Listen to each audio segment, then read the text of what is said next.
Back in 1962, Agri Supplies started with a simple creed: provide good, solid products at a fair price. Add in stellar customer service and you have the best option. There's 9 locations across North Carolina, South Carolina, Virginia, and Georgia, and their robust online ordering makes it easy for anyone in the world to experience the Agri way. Don't hesitate. Go to agrisupply.com to find just the product you're looking for. The Carolina All Out Fence, Fur, and Feathers podcast is brought to you by Carolina All Out Apparel. Shop at our online stores for hats, shirts, koozies, and much more. Carolina All Out Apparel. Express the lifestyle you live. It's the Carolina All Out Fence, Fur, and Feathers podcast with Chris Douglas, where the conversation covers all things in the NC outdoors pertaining to hunting and fishing. Like and subscribe to get all the hunting and fishing info from the top guides, locals, and conservation agencies. Hear from biologists and professionals in the field about what things matter to you most. From the studios in Lemon Springs, North Carolina, your host, Chris Douglas. And welcome to the Carolina All Out Fence, Fur, and Feathers podcast, brought to you by our friends at Carolina Cooker. This is where those people who love the outdoors come to find out about the great state of North Carolina and what she has to offer in hunting and fishing. I'm your humble host, Chris Douglas, and sitting in with me is Joshua Lawler. We affectionately call him Ole Josh, and this is our first one, Josh. This is the very first one. Yeah, pretty excited about that. We've been talking about this podcast business for a long time because everybody does one, right? Yeah, so it's only fitting that we get into it as well. So. Yeah, but I think we can do a unique perspective on North Carolina, specifically in the hunting and fishing world. And so being this is the very first one for everyone, now you guys know Carolina All Out, that we've been around since 2016, so that puts us in about 8 years. And through that time, people have been curious about me and who I am and what I do and what I've done in my past, and the fact that I am from North Carolina, and why we've risked everything to do this TV show. And I say that lightly. We haven't risked everything, but we have taken some risk with this to be able to promote North Carolina to the public. And there's all sorts of stuff going on, for the future. So we're going to spend some time. This is probably going to be a 2-part series, and we're going to get into it. So we've compiled some questions. Josh is going to pose those to me because it makes it a little bit easier for me to answer them as opposed to just talking to you guys about myself. And Josh, how old are you, Josh? Let's talk about how old you are. I'm going to be 28 on the 27th here pretty soon. I don't want to date this podcast, but in a few days. In a few days, Josh is 28 years old. Yeah. And so Josh grew up watching TV, and since we've, of course, he grew up watching TV, but watching specifically outdoor programming. Yeah. So let's talk about it, Josh, and kind of how what you grew up, and then of course my role in that, because we're kind of bringing you guys together of how this web kind of connects together here. All right. Well, earlier what you said about you didn't know how much risk you take, I think you took some pretty big risks doing what you're doing now. Yeah. I mean, just from knowing what you used to do, traveling all over the world, filming, producing, anything like that, and then now you come home to North Carolina to produce your own show and video your own show because you love the state that you grew up in so much. Yes. And so me growing up, I was born in 96, so when I was of age to start watching TV, I was watching some of the best shows that were out. Yeah. That you and your buddies and Kenneth, all of y'all were producing. Right. And so it sent me down a path of wanting to get into the, I guess you'd call it the outdoor industry, filming and hunting itself. But it was really enjoyable for me to watch that kind of stuff. So right. I guess my first question would be, like, how did you get started? Like, what led up you growing up in Lee County to get you started in filming? Oh, boy. Well, if I'm going to give it, down the line, let's talk about Chris. This really seems strange to be doing this, but let's talk about Chris as a young boy and the beginnings of hunting and fishing here in North Carolina and how I grew up. So I was born and raised in Lee County, in the southern part of Lee County, in a little area called the Greenwood Township, which would encompass Lemon Springs. And that's where our studios are today, is in Lemon Springs. So I haven't moved away from home very far at all. And so I lived on. We were living on John Godfrey Road. That's the road I was raised up on, and my grandfather Grady Douglas was a pretty well-to-do tobacco farmer. Had some really major success in the 30s, 40s, 50s, 60s, 70s, right on up through the years. And as he grew older, he had 8 kids. He had 4 boys and 4 girls, and all the boys became tobacco farmers. And they loved to fish and hunt. And my grandfather, he basically started that tradition of hunting and fishing with us because he moved from Surrey County, which if anybody knows Surrey County in that area up there, that's we're talking about Mount Airy, Ararat area. He came from a place called East Bend. And so when he came down here to Tobacco Farm, his family followed behind him. He got them all down here. And so they took up quail hunting, and they live really close to, we're not that far from the Fort Bragg Reservation, which is Fort Liberty now. And so that was the thing to do back in the days, was to quail hunt. There weren't a lot of deer in the area. If you did deer hunt, you had to travel way off to do it down east. And so they did deer hunt, but quail hunting became the thing of choice. And so they had bird dogs, and of course they weren't putting in tobacco or had anything to do much with tobacco during that time, during the quail season. So it worked out really well for them, and it became quite well known. I still meet people today who, in the older generation, who really, who knew Grady, my grandfather, and my father, Ralph, Uncle OG, Uncle Bill, Uncle Paul, and all those guys quail hunting. And so they'd say, "Oh, those boys could shoot back in the days. I remember they had great dogs and all that sort of stuff." So the tradition of hunting was kind of instilled in me there when I would be over at my grandfather's house. When my Uncle OG would come over to the house, hunting was always on the menu. We're always talking about that. Of course, fishing as well, and they love to go down to the coast fishing and that sort of thing. And so that was something I always wanted to experience myself as a small kid. But nevertheless, those early years were being shaped by the love for the outdoors. And of course, we had land here in Lee County, and there was a bit of a tradition of hunting all around here. So I ended up just taking it up. I was, it was encouraged. A gun was handed to me. It's like, go kill squirrels in the backyard. You couldn't help it. You had to do it if you grew up in your family, pretty much. Pretty much. I feel that way, now, even though, of course, I took it to a whole new level, and we'll talk about that. I mean, if we're talking about, of all the boys that took it on, my Uncle OG was the one who just was really crazy about it. And he was known as a sportsman around, known as a good tobacco farmer as well. But whenever he wasn't dealing with tobacco, it was all about hunting and deer hunting in the later years, especially. Yeah. He really loved that, but he loved it all. He really did. He was a sportsman,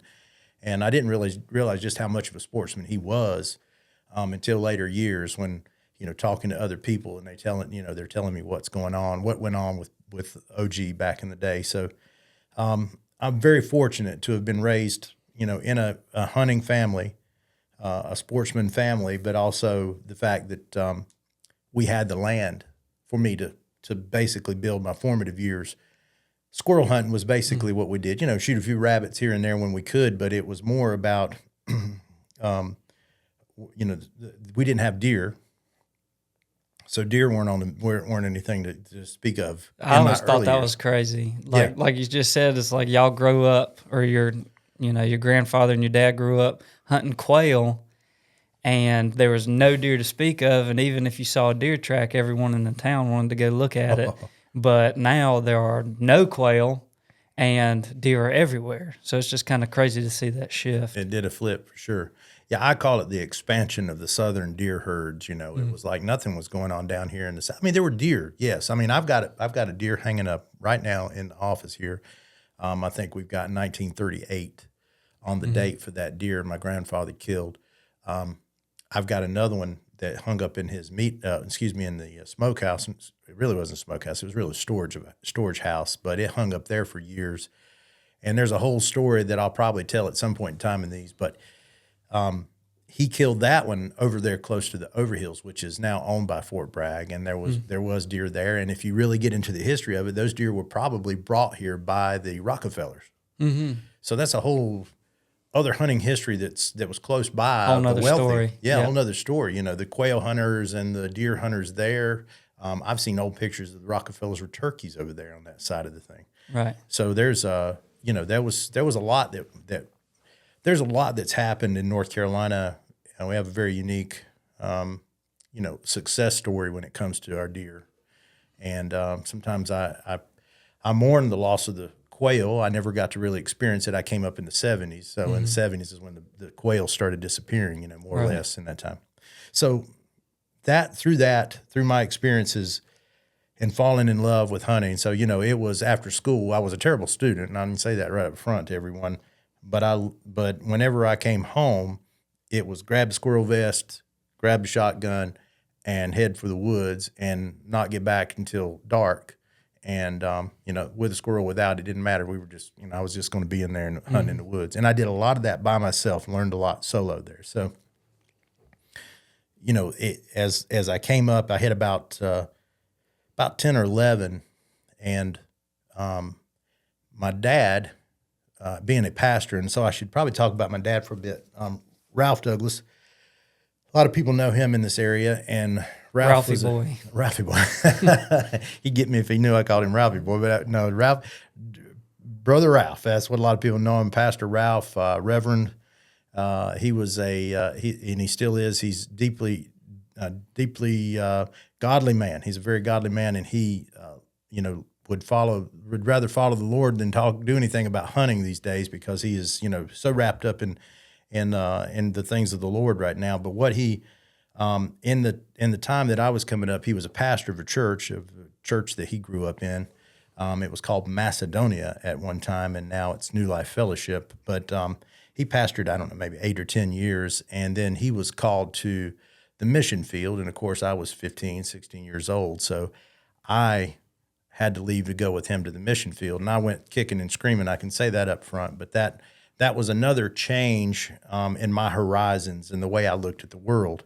But prior to going to Africa, he had a young fellow that came to church there who lived up in Chatham County, and this guy was basically he was kind of farming. He was farming. But he was farming grains, and there wasn't a whole lot of money in grains at the time, and most of that area up there at the time was cattle. And so he told Dad that, that he had some deer up there, and Dad was very interested in that. So he went up and saw it, saw that there were deer around there, lots of sign, and went like on one of the opening mornings of deer season way back in the 80s and shot this beautiful 10-point. And it was broke up a bit, but it was still, you could tell it was big. It was the biggest thing that was going on. I mean, it was a big splash around here. And so he discovered very quickly that there was something special going on up in Chatham County, and the herds were expanding up there. We had no deer here in this county, part of the county. So that was up there. And for a lot of years of my life, we traveled up on the other side of Cumnock, across the river over there, Camelback Bridge. We didn't even call it Camelback Bridge. It was just a single-lane bridge at that point in time. I mean, it's the same bridge that's there now, and they call it the Camelback, but we never referred it to that. But I can't tell you the countless times that I crossed it going deer hunting in the morning and, or in the dark. And so we spent a lot of years up there in Chatham County hunting, and it was awesome. It was a big learning experience. I was young. I didn't really realize, I just basically got in the stands that Dad put me in, but throughout that at all, I just came to fall in love with deer hunting, and I don't know why. Right. I would say it was that a place that you learned to like cut your teeth to learn the art of deer hunting? Like Yes. Where you started to finally maybe get down out of those trees your dad put you in and start exploring for yourself kind of thing? Yeah, I had the freedom to do that after, kind of the hunt was over and there was scouting going on. And so Dad would say, you go that way, I'll go this way. And, I had to report back when we got back what I saw and, how many rubs and the tracks and trails and that sort of stuff. And of course I was walking with him and learning these things too, and he's showing me. And so, I learned really quickly. But then, from there we started, Dad subscribed to Outdoor Life magazine. North American Whitetail just came out during that time in that magazine, and we just oohed and awed over these giant bucks of the Midwest and Canada. And then the Dixie Deer Classic came about, and so then we were getting exposed to big deer that way, and there was so many new things that were happening at that time. I mean, the deer hunting scene was just exploding. Right. You had new camo. I mean, there was no such thing as camo when we first started. It was military camo. We'd go down to Fort Bragg. I know a lot of people would understand that who've been around here, would travel down to Fort Bragg to find warm clothes and stuff that was camouflage, Yeah, the Army surplus store. Army surplus was everywhere around, Fort Bragg over there, Fayetteville, Spring Lake. And so we went there and bought clothing, and that's what we went hunting in. We thought we had something great too. We did. I mean, Right. I liked froze. I'll tell you Right, what, yeah. I You liked don't those realize froze. how cold you did get. And that's what I tell my dad. Sometimes I'm like, why in the world did I even like to deer hunt the way I was basically treated? I'm not saying treated bad, but at the end of the day, everyone was learning and everybody was trying to kill a deer.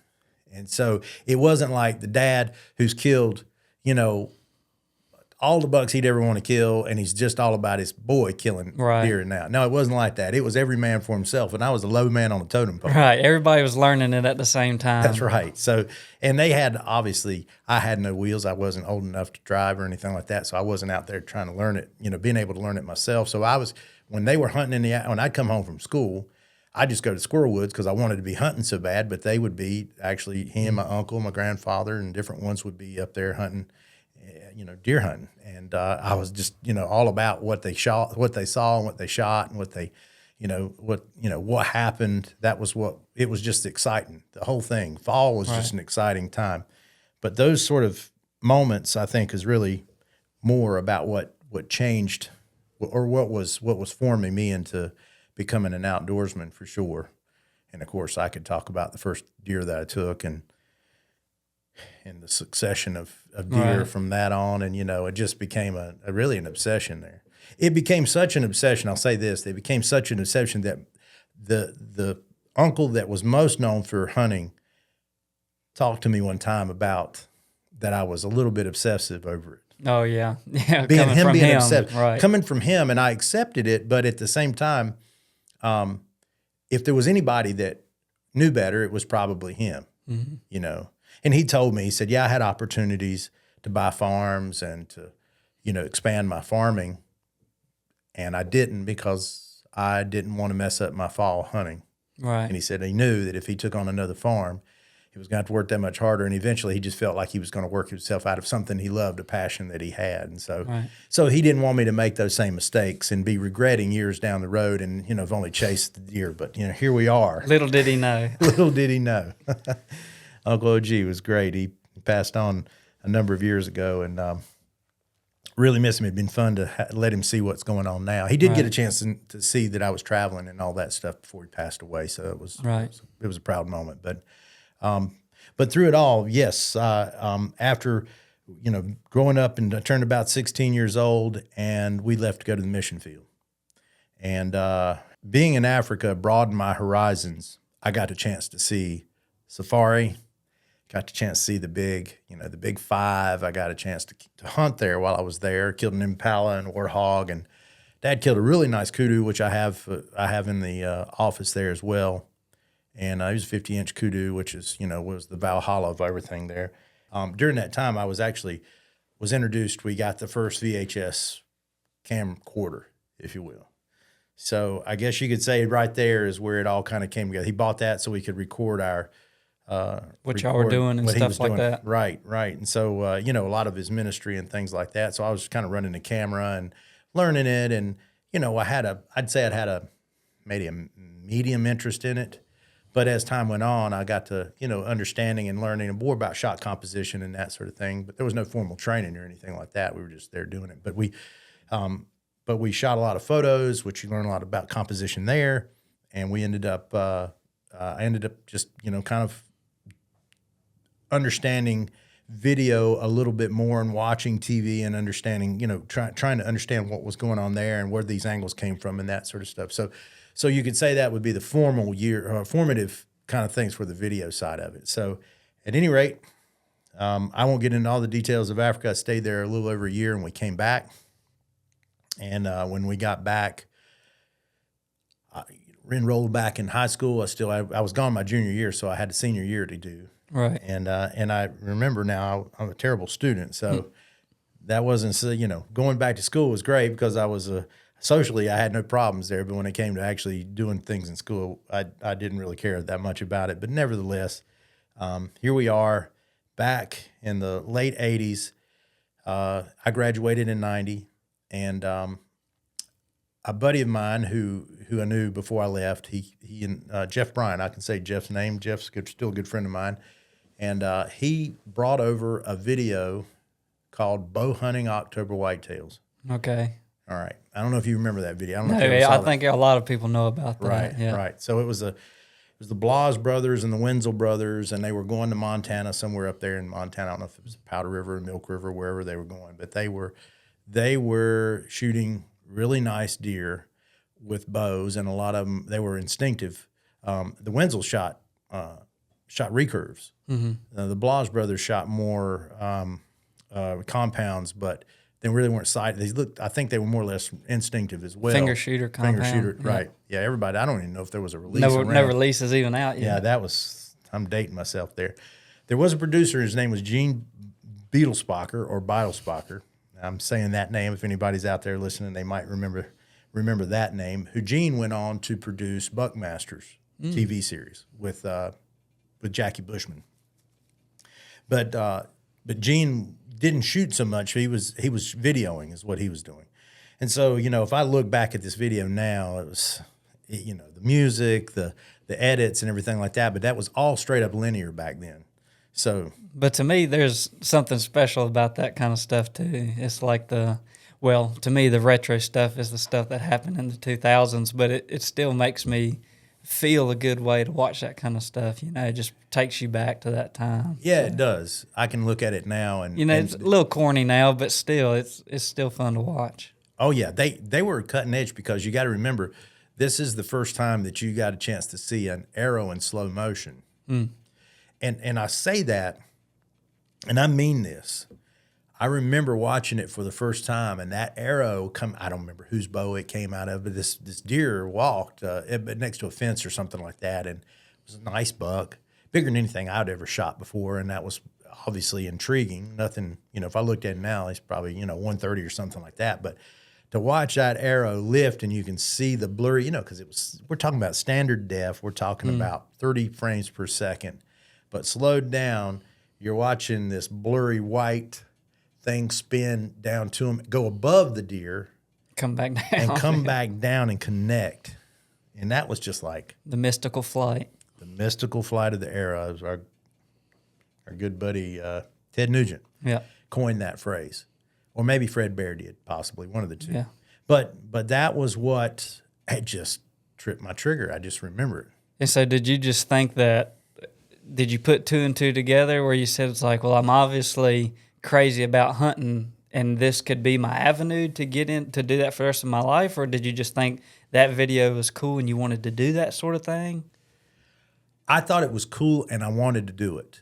It's what got me into bow hunting. That's the Right. first thing. That's the first thing that happened with it. It made me want to buy a bow. And I remember I bought a darting bow because they were shooting, I think that was what they were shooting, darting bows. It was something that made me want to do what they were doing. And, I had no idea about Montana. I was no way I was ever going to Montana, but I knew we had deer here and I knew how to kill deer here, but with the rifle. And so this was going to be a whole new experience, and I got to hunt longer. And, we weren't, bow hunting wasn't new to us because we knew people that were bow hunting. And my dad actually had been bow hunting prior to that, but he really didn't care for that much because it was hot weather and Right. that sort of thing, I remember he had the old wood riser Brownings. I don't know if you remember those or not. Those you might have No, saw a them. little bit before my time. I've seen them on a wall somewhere, but Okay, I keep remembering that Josh hasn't quite seen all that stuff, but that was, the cutting edge, the Browning accelerator. I remember Dad had the bow hung up in my bedroom for years, yeah. and a wood riser bow. Can you believe that? You can imagine how accurate that thing was. But that was cutting edge back in the day. Oh man, it was everything. It's perfect. It was perfect, and so at any rate, I remember. We bought a bow. I bought a used bow. I think I paid like maybe $35 for it. And it A lot about more broke me. now. Yeah. It about broke me. But, maybe it was 50, with the arrows and everything else. I got into $50, $60. And so I kept that bow for a long time. I shot that darting bow. It was a round wheel bow. After I got better bows over time, then that became just one I bow fished with and everything. And I loved it. I absolutely loved the thing. but I was absolutely the whole Flight of the Arrow thing is what had me more than the video. But at least Right. I was seeing it now, and I was like, this is, gosh, it's just great. Didn't know how they were doing it, or I watched every video that they ever produced that I can think of. Even the Wenzel shooting deer running Right. with a bow. Right. Yeah, I've seen that clip before. Yeah, it's crazy because at least nowadays we can go on YouTube and I can watch a million people doing that exact thing. But when you see it truly for the first time, when you're older, so you can appreciate it more, it's like I'm sure it's life changing to watch something like that. It really was, because it was just a whole different feeling to it. And I was thinking about the expansion of my time, being able to be in the woods, and because you got to remember, when you're in school and doing all the activities and things we were doing, I was only getting Saturdays to hunt. And, that was tough. It was not a lot of days to hunt when you really look at it as our season went on. But as the world turned, and we graduated, and I was always encouraged to go to college and that sort of stuff. I knew my grades weren't going to be able to take me to college, but I knew I could get into Central Carolina Community College over there. And what'd you know? They had a radio and television program there. And I initially was thinking radio. Radio may be my thing. I liked radio. I liked that sort of stuff. I'm not a good in math or anything like that. So, I was like, well, I can talk. I do know how to do that. Socialize. And socialize, yeah, I can do that. So then as I started moving through all that, I realized that, this TV thing looks a little bit more inviting. I was watching the other students ahead of us, because you go to radio first and then you go to TV if you're going to do the 2-year program. And so I was learning that, and I was understanding production. And so once I got through production and was talking with the other students, I realized, hey, they're doing stuff that I could actually apply in a big way to the outdoor hunting and fishing. And I can't not mention through all this that in the early years too, I watched Frank White, the Southern Sportsman. Right. Before your time, but you've heard of it. Yeah. You've seen some video clips. Seen the of clips, it. yeah. Hokey music with the zebra stripe plane. I know when I'm talking and people are hearing me that they are going to recognize and remember Frank White. And I have so many people today that talk to me about Frank White and what they knew about the show and how it was the only thing going. And it was the only thing going at the time. So, in the first years before there was VCRs and VHS and all that other stuff, it was just TV and what you could get there. You watched Frank White and him fishing and hunting and that sort of stuff, mostly fishing. And then as the years came on and you got older, now VHS is prominent and there's all sorts of programming being done. So, beyond, once I realized that there was more than just the Blas brothers out there, then you had Roger Ragland, Right. Dan Fitzgerald. I mean, I consumed every video that I possibly could.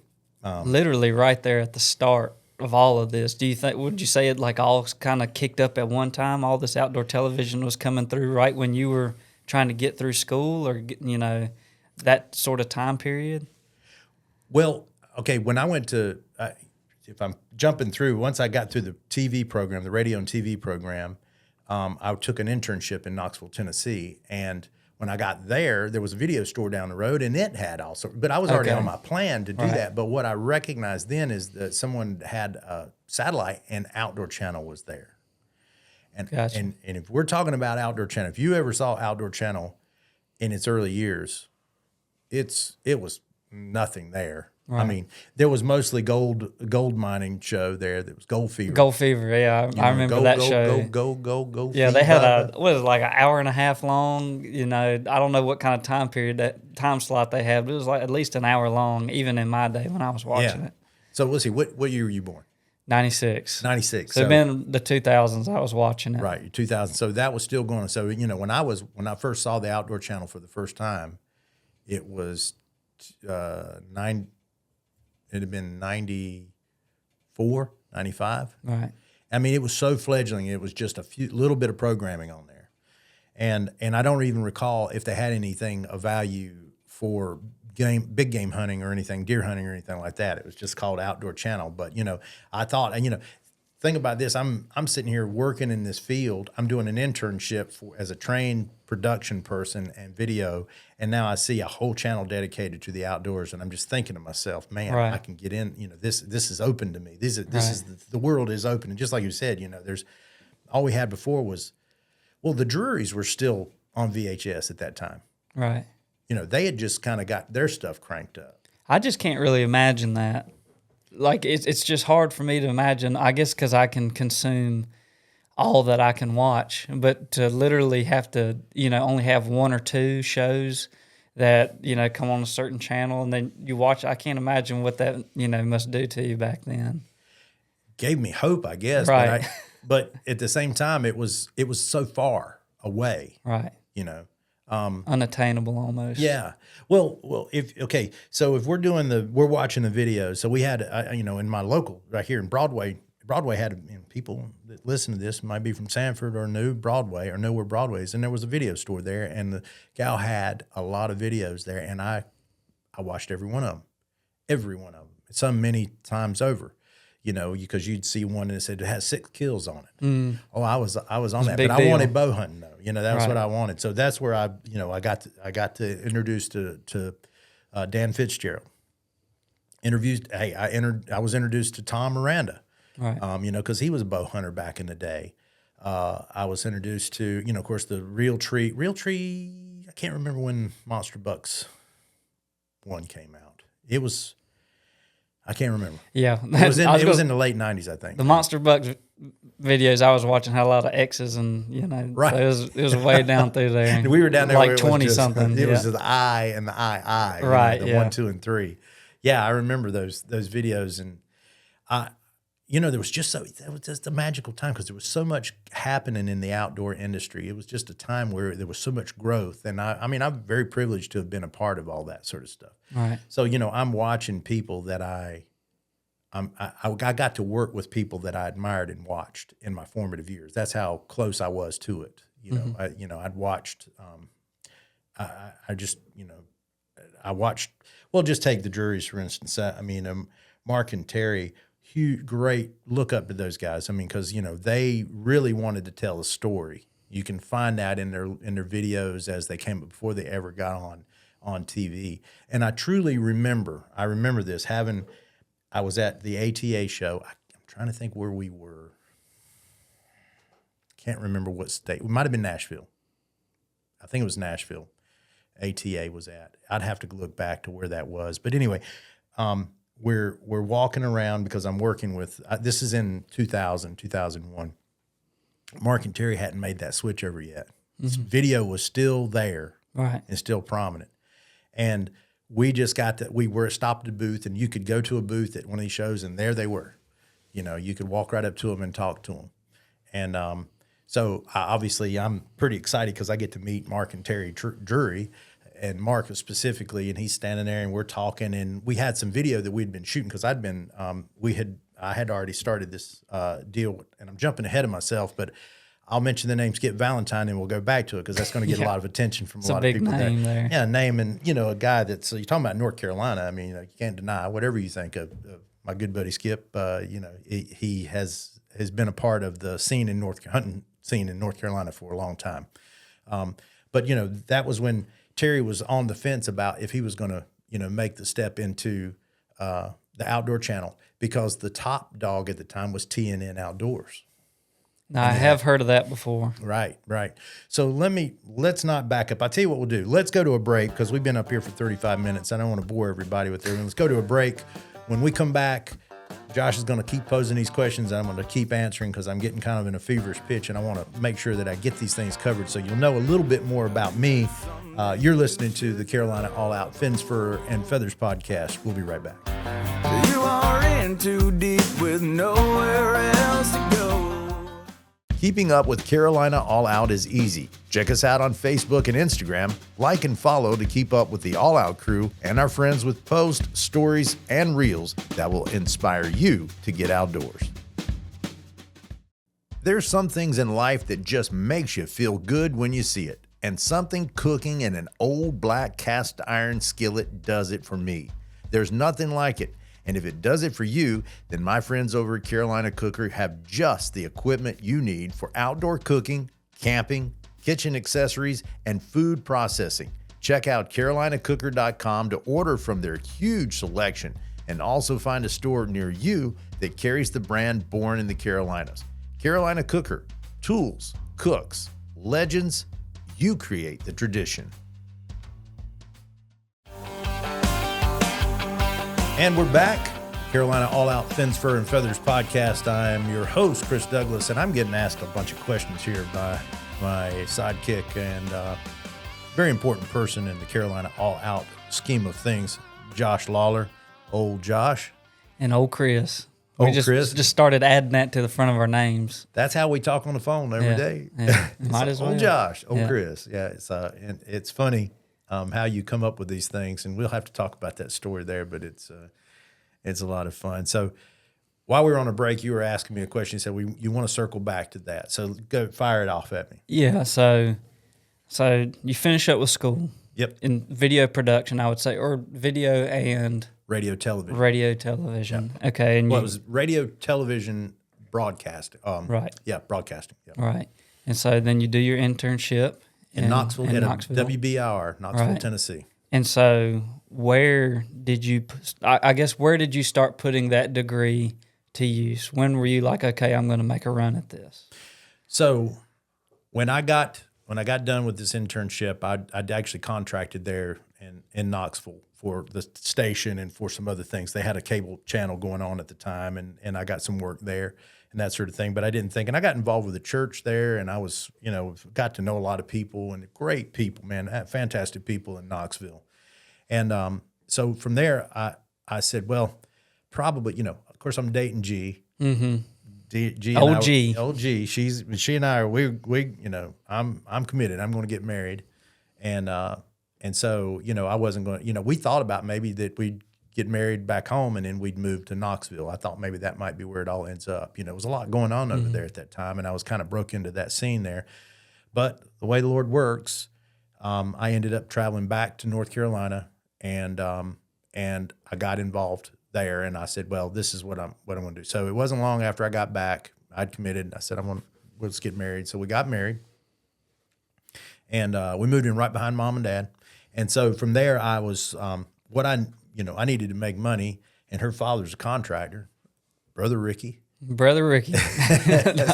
love that name. Brother Ricky, man, he's good. He's good as gold. That guy is fantastic. I love him.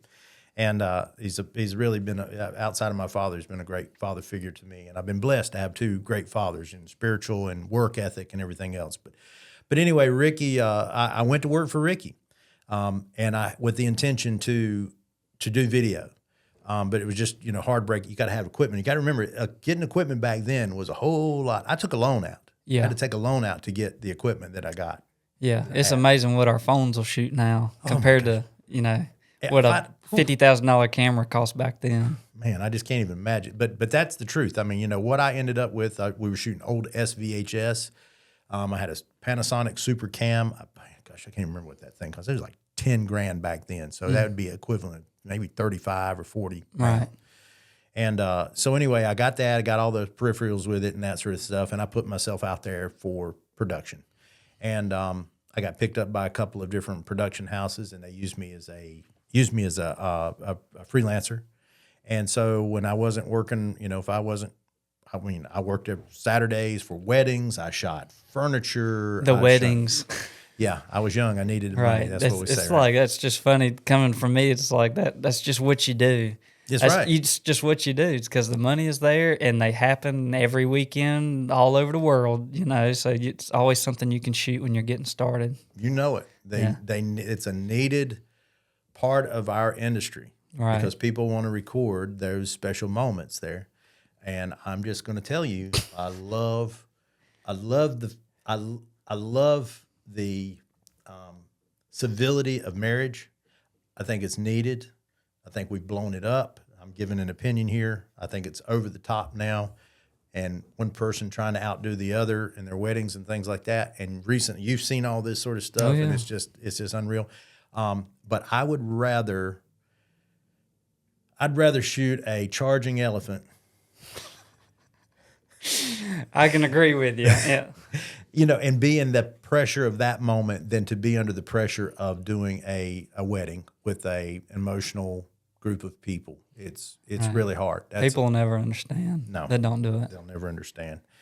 But again, we did it because we had to. We were trying, I was trying to learn. I was, weddings were hard, but at the same time, it was, oh my gosh, man, it was just a lot. We just had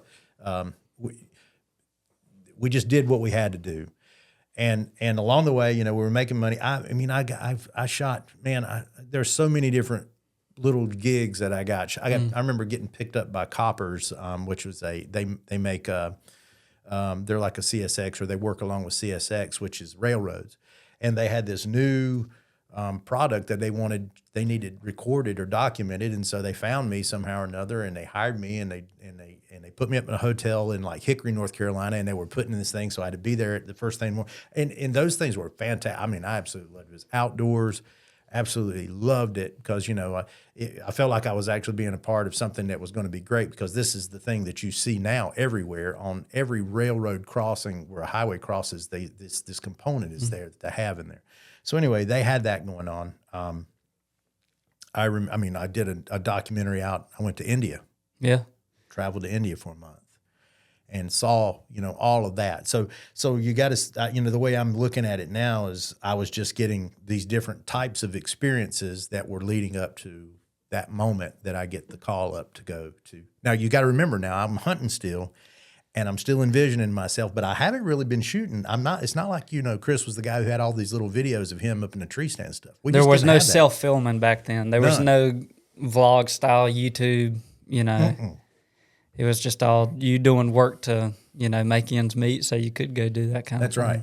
I always believed in it, and I was never stopped watching videos. And of course, TNN is on the scene now. So now you've got Mossy Oaks Whistling Wings. You've got Real Trees, show is coming on every week. You've got some of those other ones. There was a number of others of those shows that were coming on at the time. So I'm still dreaming. We're up in the middle of the mid 90s now. And I'm dreaming and scheming. So, 98, we have Hayden. Josh knows Hayden, my son. Old Hayden. Gotta love old Hayden. Yeah, old Hayden. Good man. He's he doesn't like the deer hunting, but he loves the waterfowling. Oh, he's a good shot. He's a very good shot. He sure is. Very good shot. And I have a little something to do with that. Not because he got it from me, because I'm not a good shot, but I've spent a lot of money putting him in front of a shotgun, running shells through a gun. So he got a lot of practice over there, and he shot on the White House program, and so did Haley. Both of my kids did, and I think that was I don't regret that one bit. That's been great. It's been fantastic, and and their knowledge of firearms and that sort of stuff. And I'd recommend that to anyone listening to go take your kids to White House to be a part of that if you have a competition in your school there for that. But nevertheless, 98 we had Hayden. And then in 99 to right at 2000, Haley was on the way. Mm-hmm. And I remember I was working at, I had a couple of production houses, like I said, that I'd been doing some contract work for. And everybody that knew me knew I wanted to do outdoor programming.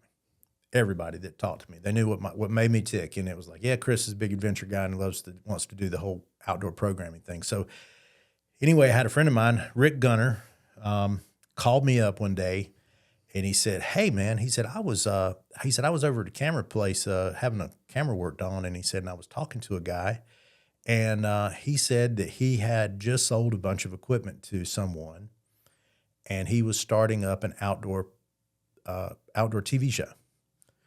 And I was like, really? And I was like, where's he based out of? And he said, I think he was Raleigh. He said the store's in Raleigh, and he said this guy came from Raleigh. And I was like, well, ain't that something there? And he said, I said, well, did you tell him, did you say anything, about me? He said, well, that's why I'm calling. He said, because I mentioned you to him, and he said he wanted to get your number because this guy was looking for someone to shoot video for him. And I'm like, oh my gosh, this is the big break. This is the break, That's what I was thinking to myself. So I'm sitting there thinking, I don't know. And I'm just like, oh my gosh, I'm waiting. And this is really still pre-cell phone. We had the bag phones back then, but this is pretty much nothing. We didn't have a lot of communication outside the phone. So phone rings. I wished I could tell you the guy's name. He started talking to me, had a New York accent. And he says, hey, I have this guy that lives in Raleigh, and he's starting up this outdoor program, and we sold a bunch of equipment to him, and he told me to put out, feelers with anybody. And he said, your name came up, and he said, I thought I'd give you a call and get you in touch with this guy. So he gave me the name Skip Valentine. The infamous name. The infamous name, if you will. Skip, we'll probably have him in here sometime or another, and you'll see what I'm talking about. Skip is fantastic when the guy doesn't forget a name, face, and he's wonderful talents. But he's done a whole lot for with the properties he's bought. He and his dad have bought a number of properties over the years, specifically for conservation and wildlife. And so, if there's anyone that's got an idea about wildlife conservation in North Carolina, it'd be Skip. All right. So anyway, Skip and I can't remember who made the first call. Honest to goodness, I think maybe Skip called me, or maybe I think maybe I might have called Skip. But nevertheless, called him, and at that time I was actually working. I had a friend of mine. I was working for a local TV station along with everything else. WBF TV. Burke Buchanan. Burke has passed away now, and his lovely wife Lucille. But they were dedicated to having a TV station in Sanford, North Carolina. And so they had little talk shows, and they had, it was almost like public access television back in the day. But anyway, Burke that was his hobby. And so he loved, video and anything to do with it. And he was kind of buying some of the latest and greatest. And I remember he bought this Trinity system, and I was learning how to work it. And it had multiple, you could run multiple cameras. It was pretty amazing. It's pretty much ahead of its time. All standard def, and I was down there learning to edit on it, and it was linear. So you're non-linear. So you're putting video into a hard drive, and then you're editing it out. That's it was cutting edge. Got on the phone with Skip. I videoed a rabbit hunt earlier, and so long story. We'd done some quail hunting, some rabbit hunting. I got some really good shots of rabbits, dogs, and all that stuff because I was into rabbit hunting really big at the time too. And so Skip took a ride down from Raleigh to look at my reel. I didn't have a whole lot to show him, but at that time, nobody did. Right. I was going to say, at least for me, a little bit off track, but I don't know any videographers. Right. It's like I don't just meet new people and it's like, oh, I'm a videographer too. It's like, so I can only imagine back then there was really nobody doing video. And so it didn't really matter probably what it looked like on your reel, honestly. Possibly. Yeah. I'd like to think I was better than that, but no, I agree. I agree with you because, I remember Skip was hiring other videographers who were news guys. Right. He hired a guy from CNN to edit. Yeah. And he had some video experience, shooting experience. But I'm unique, just like you're unique in a lot of ways. I mean, there was a lot less of us guys when I was coming in. But, with Skip, Skip pulls down there, walks in, screens up, when I say big screen, I'm talking, 28, 30-inch screen. Right. And here's, my cuts of dogs working the brush, guys standing, I'm telling a story more or less with video. And then, I got this beautiful shot of a rabbit coming down the side of a railroad track and somebody rolling him. And so, I guess that kind of showed him that, I understand over the shoulder and that sort of stuff. So he was like, hey, I want to do this thing. So I'm hired, or basically, and I said, well, we need to talk about, because he's telling me everything. And Skip, if you know Skip, he's out there. Somebody's watching. Yeah.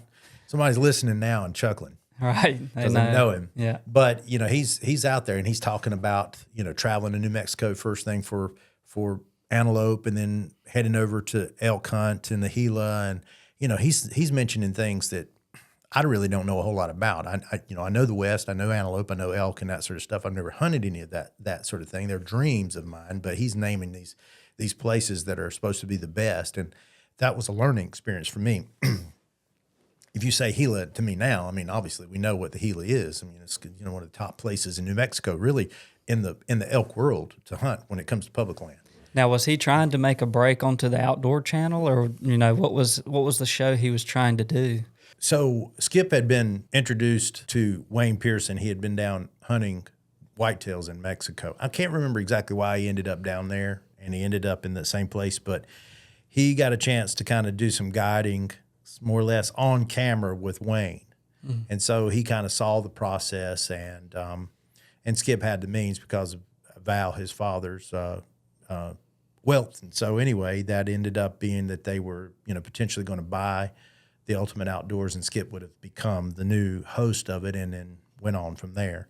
But that didn't work out. And so Skip just said, well, I'll just start a production company and start traveling myself and doing it myself, because obviously the opportunities were starting to open up there with the Outdoor Channel and all that sort of stuff. Now, TNN was a long shot because that was very expensive programming back in the day, but Outdoor Channel wasn't, which Outdoor Channel is the very expensive one now, and it's just a progression of things, how they go.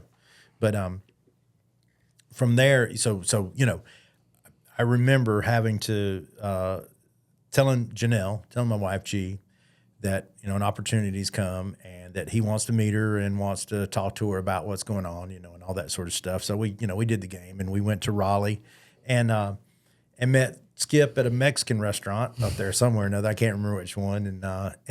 And Skip kind of laid out his thoughts and plans and all that stuff. And so I won't go into all the great detail of all that sort of stuff. But anyway, Janelle was very pregnant at the time. Right. I mean, Haley was yeah. due in August. And so, I told Skip up front, I was like, look, I might not be your man because, I had made a commitment, even though this was my dream. I was committed family man at that point. And if it meant that I wouldn't be able to achieve that because of family commitments, then I was prepared for that. And I truly mean that. And so I said, look, if Janelle has not had Haley, I don't even know if we had named Haley at that point, but if she hasn't had this baby, by the time the first hunt goes off, which was in August for antelope in New Mexico. Long ways away. Yeah, I'm like, I'm not going to go, because she's going to be so close at that point. I do not want to be in another part of the country and Janelle's by herself having this baby. Right. That's just not the way. It was not going to be that way. It just wasn't going to be that way. So Skip said he understood and that sort of stuff, but I was really sweating because I was really wanting to go. And there was kind of a lot of pressure that was starting to build up over this whole thing. But Haley being Haley, Josh knows her well. I do. Haley, was pretty much going to, even from being born, she wasn't waiting around. So when she came. She was going to defy whatever date the doctor set. Right, right.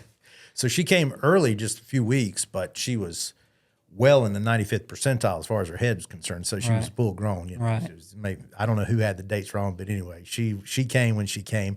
So Haley was alive, well, and kicking and healthy when I pulled out 2 weeks after she was born. And I got on a plane with Skip, and we flew to New Mexico. It's not the first time I ever flew, but this is the first time I've ever been in New Mexico. And, didn't know what to expect. I felt very confident about my craft. I knew what I knew, and I knew it pretty well, and I'd already had envisions about how this was going to go down and how we tell the story. So we started this process. We met up with the outfitter, a lot of unique circumstances with that outfitter, and Skip and I were digging our own ground blinds and making blinds. It was a lot of work, but I was just absolutely into it 100%. I felt like this is my calling, because this is what I know how to do this. It's not that I'm not just a videographer who knows how to do shot composition. I'm a videographer who has studied very hard the craft of outdoor and wildlife photography and videography. Right. And just coming back, you tell me this all the time, and the same goes for you. You understand hunting and you understand what it needs to look like as far as video-wise goes. Right. And so you've already got that in your head while you're going. You know what I'm saying? It's like you tell me all the time you're ahead because you love to hunt yourself, so you know what people like to see. That's right. So I imagine it was definitely different what you were doing, but it wasn't something foreign to you. You kind of knew how it was going to go down. That's right. That makes sense. That's right. I remember seeing the first antelope, real antelope, and with a camera on sticks, and she's rock solid. And Robbie, right over there, I can find that footage. Right. And I just remember that here I am videoing. I'm in the middle of the West, New Mexico, in a desert, videoing this antelope or these antelope. And then, of course, we got into the hunt part of it, which, I understood very well, and it was spot and stalk, and we were trying to do this with the bow. And then, of course, we were finding where they were crossing because, these are things I'm learning all the time, that antelope don't jump. I do know they jump a little bit, and I have seen them jump a fence, but it's very rare. But they tend to go under before they would go over. And so we found a crossing, and, we did this whole thing, and, Skip and I are conferring with one another. And Skip's a good hunter, and, he could do it on his own. But, with us, he and I conferring and getting down, and I knew what it took to sit for long periods of time, and I knew how to, basically just knew how to pass the time by. Because you and I being conditioned in the tree stand for so many years of sitting there and passing time. We didn't have phones back then or whatever. You had to go to a place. People ask me, how do you do it? For many years before phones took up your time, you had to go to a happy place or go to a imaginary place if you want to, or you were thinking about business ahead of things, or, in particular instances, I was all over the place. I was thinking about kids, thinking about how they were going to grow up, what they were going to be like. I was thinking about, how I could make another shot from this thing that I'm in. I'm inside of a ground blind, and there's only so much you can shoot, and hope that I'm on time, and I'm practicing turning the camera on, getting on the shot, focusing, so much going on. And that makes a good cameraman, obviously. You got to be thinking that about that sort of thing. I mean, I'm gonna steal this from you, but we solve the world's problems in that tree stand. I mean, yes, we're sitting back to back, and we might not be talking for a few hours, but we're thinking about who knows what. All over the place. But that was my first. Let's say my first experience, and we were not successful on that one. Skip missed a nice buck. Came under the fence, came right by and when he drew back, he was so close that he had to tilt up, and the top limb of his bow or his wheel, when he released, hit the top of the blind, the roof of the blind, and knocked the arrow went crazy, and the buck ran off. It was a nice buck too. Right. I can't wait to get it all set up to watch that stuff again, because I bring back so many memories, and we might be able to put that up, in future podcasts to see that sort of stuff. But, that was an event, and then we left from there and went to the Gila. So I have to say this. Now, you got to remember back home, Haley, Janelle and Haley and Hayden now, some mom with, who's had the husband there every night. Now all of a sudden, I'm AWOL, I'm gone. And Haley gets colic. If anybody listening knows anything about colic, it's a horrible thing for a child.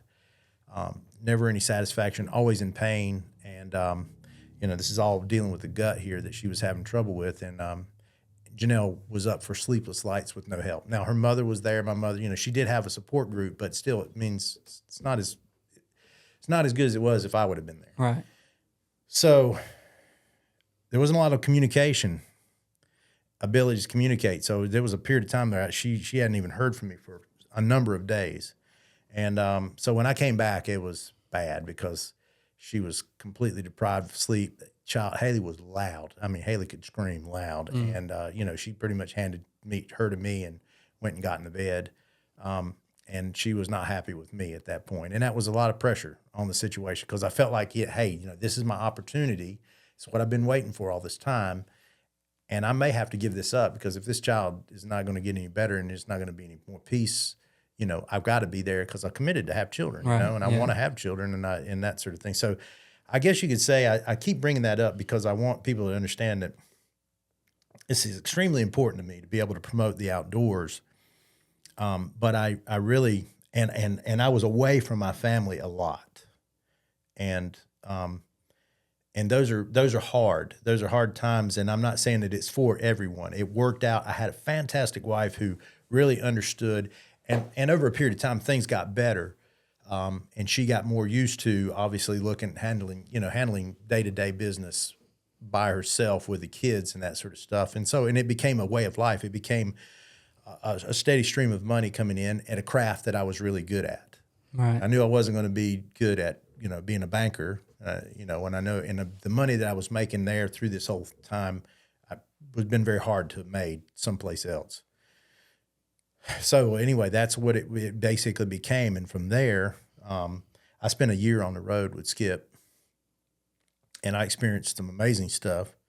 I mean, we went all over the place, met a lot of people, and I started again meeting people that I had looked up to. That was where we went to ATA. I met Gene Battlespacher. We talked about him earlier because he was the producer of the show, or the video that inspired me to get into this sort of thing. Well, let me just back up for a second. Yeah. So, what would you say to somebody who is looking at getting into something like this? They're going to have to realize there are sacrifices that they'll need to make. Right. And now, there's some level of sacrifices I might make, but mine's nothing compared to what you were making, because I'm just going an hour away to Sanford and I might stay for a week or two. Right. I'm not going, across the United States and staying for months at a time. And so Right. would you tell somebody that if they're getting into this, that's something that they're going to have to deal with? Like, they're hunting. If they love to hunt, you might not hunt anymore for a long time. Mm-hmm. Or if you're starting a family, it's like that's going to have to be something that comes out now. It's like, what would you say to somebody who's getting into that sort of thing? Well, I've answered that question for some people at times. So first thing when a guy comes up to me and starts talking to me about wanting to be an outdoor producer, a videographer, a cameraman, the first thing I ask him is, do you like to work? Because that is what you are going to do. If you don't really like to work, you don't like to be, called upon all the time, and when you're not shooting, you're editing. You're not editing, you might be trying to hunt, you've got very little time, for yourself. If, hunting, of course, is for yourself, but, if you're going to work. And that's the first thing. If you like to work, then the next thing is do you have what skill set do you have? And a lot of guys, they just watch TV and they might video something with their phone, but they've never picked up a camera and tried to use it before. Right. And so that's hard. That's, it's the next thing I tell them is like, you need to have a camera in your hand. You got to get that experience, right? Or you better go to school. Right. You better at least know a little bit about it. Because no one's going to hire you if you're just like, I don't know anything about it. I just want to be a cameraman. Well, no, that's not the way it works. You've got to have experience. And people need to shoot some weddings first. Pay your dues, right? Yeah. And that's what I had that, but I came from a different era. Nowadays, having a camera is really not. I mean, your phone is a camera. It's not that big of a deal. It's not that big of a deal. You can get a camera fairly cheaply that shoots quite well, and getting the experience is not that hard because there's plenty of your buddies, I guarantee, will let you video them shooting ducks or deer or whatever. It's not a hard thing to do, but what you're going to learn is that you're not shooting. You're going to have to be okay with that. You're going to have to be okay with that, and they are going to be the guys on camera. Yeah. And you're going to be the guy who's making those guys look good. And if you can deal with that, you're probably to the next level. And, now we can talk about, potentially sending you over to somebody or whatever like that. But still, there's a whole lot more to it. If I had a perfect guy, which Josh, I'll just say it, Josh was that guy for me. I'm going to brag on him a bit there because he came to me with experience. He came with me with a love for the outdoors and hunting. And he came to me with a background and a knowledge of video and production. And Josh had all of that. And so it was a no-brainer for me, especially knowing his family and where he came from and all that sort of stuff is always good because there's so much more than just even the skill level too, because it's how to that you operate in camp, right? With other hunters, because that's what we spend a lot of time in with other hunters in camps all over the country. So when you're in that position, if you've got a issue with maybe drinking too much or talking more than you should about things that you have been privy to because you've been in the deer stand with someone and that's information that doesn't need to be put out, those things are going to cut your longevity here in this industry. So, so those are things, again, you posed the question about someone wanting to break into the outdoors. Those are some of the basic things there. Right. And I guess there's some level of sacrifice they're going to have to make too, and they're going to have to be okay with it. Yes. If they've got family, that's going to be tough, because especially if they've been there for all that time and they're just getting ready to the communication's a lot better now with text, satellite, and all the other sort of stuff. So, that can be done. But still, the point is you're not there, and you can't be there within the next couple of hours because at the level that I was at, I was traveling, toward the end of my career nationally, I was, even though we still had better communication, we had text and all that stuff going on, we just didn't have it like we have it now. So I was, maybe a week, 2 weeks between time talking to Janelle. Of course, she was used to it at that point, but still, it makes no difference for someone trying to get into this industry and having to go to that route. Right. But yeah, you're going to be uncomfortable. You're going to ask yourself a number of times, what am I doing? Oh, I know. Yeah, I can imagine that. I mean, this is probably a whole podcast for another time. But I guess what you were going through with 2 small kids at home was definitely something new to you. Yeah. Definitely something that you had to, I guess, deal with on the fly.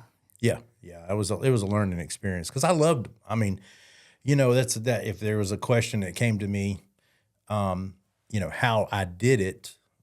If there was, what was it that kept? I've been married to Janelle. Janelle and I have been together for over 32 years. And, I feel more strongly about her more now than I ever do. And I used to hear that when I was younger. And I was like, there's no way. But no, there's a whole different level of love and commitment that you have after you get, in our age. We're in our 50s now.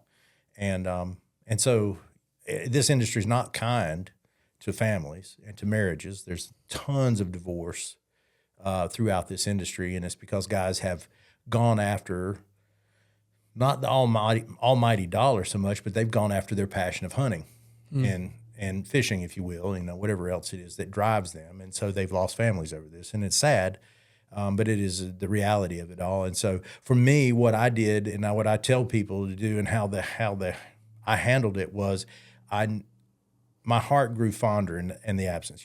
Absence makes the heart grow fonder, right? Mm-hmm. That is the attitude I had all the time. I could not wait to get back to see my wife and to see the kids and to see what was going on and what they had done, because it was important. Family life was very important. And it was one of those things where even though I'd experienced some of the most awesome things in the world as an outdoorsman, from Africa and New Zealand and all these other great places, I still had this thing about home that was like how I wished I was there, because it's so important to me. And that will play a part here towards the end of the podcast when we figure out why the heck you started Carolina All Out. That's right. Yeah, you got it. You got it right. So home is hard to beat, and I'll tell you that. I love home, and that's what this whole thing is about. And I think we've probably brought people far enough in this podcast, so we're going to make this a 2-part series of the podcast. Yeah. So we are going to adjourn this one because we are right on the cusp in my story of when things really ramped up. We've talked about my early childhood right on up to the point where things were really going to get to take off for me in my career and the people that I meet and the things that I see. So we will come back with part 2 of this series on the Carolina All Out Fins, Fur, and Feathers podcast. Thank you for listening. We hope that you will join us for the next episode. And please don't forget that we have merch. Some of that sitting right on the table. This is the shameless plug that we have here. These are just the hats, but we have shirts as well. Go to our website at carolinaallout.com. /shop actually is the store there, but it's easy enough to find, and you can find all sorts of hats and shirts that kind of promote the lifestyle of North Carolina and hunting and fishing. So we hope that you join us back again when we come back with the next part of our series. Stay tuned.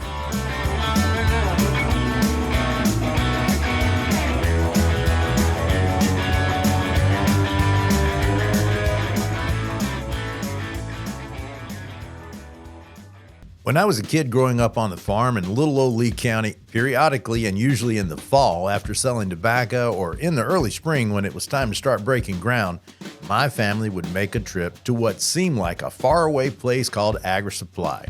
AgriSupply had everything we needed to keep the farm running, but it's so much more. From repairing trailers to parts for discs and plows, to livestock feed, to lawn and garden, to all that beautiful cast iron cookware. That tradition is still going on, but AgriSupply is now in 9 locations across the Southeast. If you haven't been to an AgriSupply store before, just go. You don't have to have a farm or a fleet of trucks to go in. The public is welcome. I guarantee you'll find something you need. And if you don't need it, I bet you'll want it. AgriSupply, it's what's inside. At some point in your life, I'm betting you have probably thrown a piece of bait on a hook into one of our great state's 7 amazing sounds. If you have, you know how magical they are. Well, that magic is under threat and has been for a long time. That's where the North Carolina Marine and Estuary Foundation comes in, an organization dedicated to improving management practices, educating the public, and developing practical solutions. They want to see North Carolina become the premier fishing destination in the country. And I do too. Visit ncmeffoundation.org to learn more about this wonderful organization and how you can do your part in protecting the 7 jewels of North Carolina and a whole lot more.